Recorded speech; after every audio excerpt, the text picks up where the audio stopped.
Bonjour et bienvenue, voici notre tour d'horizon économique, géopolitique, énergétique et boursier. Nous sommes le mercredi 6 septembre et pour comprendre comment tourne la planète finance, c'est sur la bourse au quotidien et nulle part ailleurs. Et l'épisode du jour s'intitulera « Bercy nous disait plus d'inflation, désormais c'est pas de récession ». C'est mort quoi, hein.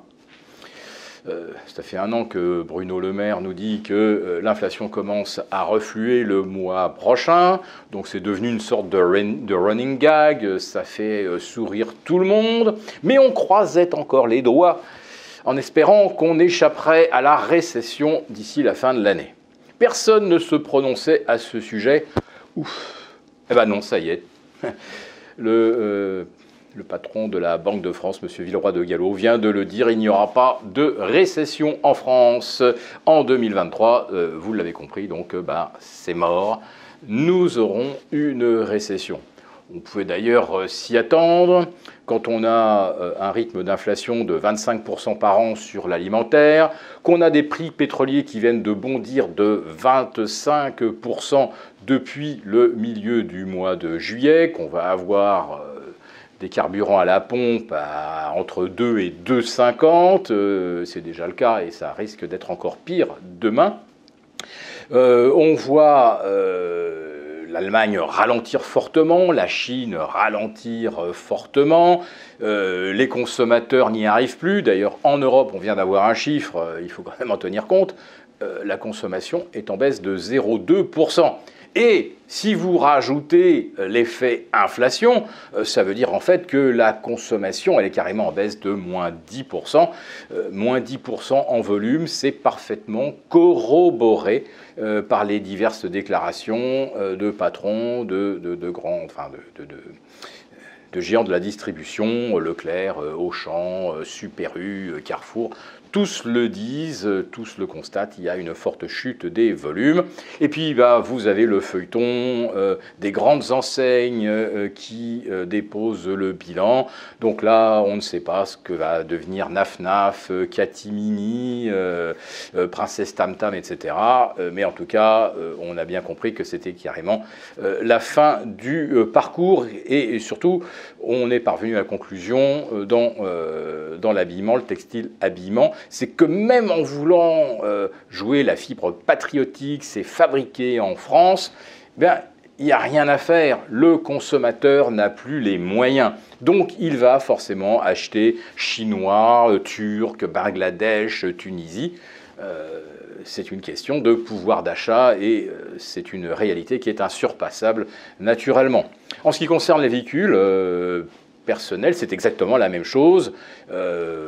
Une Renault Mégane ou e-Mégane ou une i308 ou une i3008, très peu de Français ont les moyens de se l'offrir, donc on va aller vers davantage de véhicules importés de Chine ou de véhicules français siglés Peugeot-Renault, mais qui seront quasiment intégralement fabriqués en Chine. Il va donc en résulter des pertes d'emplois dans le secteur automobile et surtout chez les équipementiers. Oui, parce qu'un constructeur automobile, c'est d'abord un assembleur.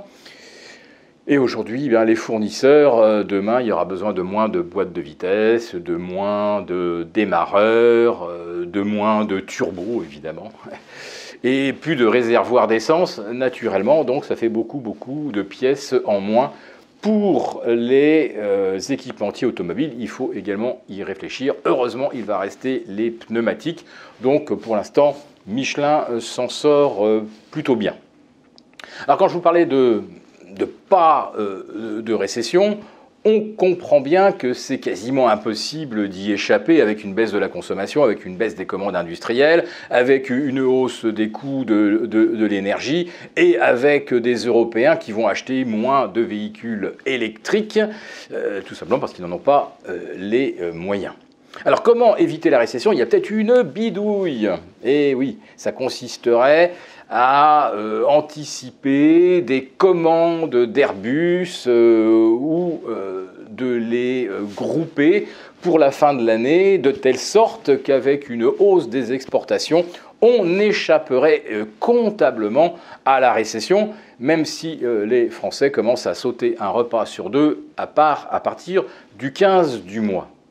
Et alors là, on arrive à ce paradoxe absolument merveilleux. D'un côté, vous avez Bercy qui envisage de surtaxer les billets d'avion, because le carbone.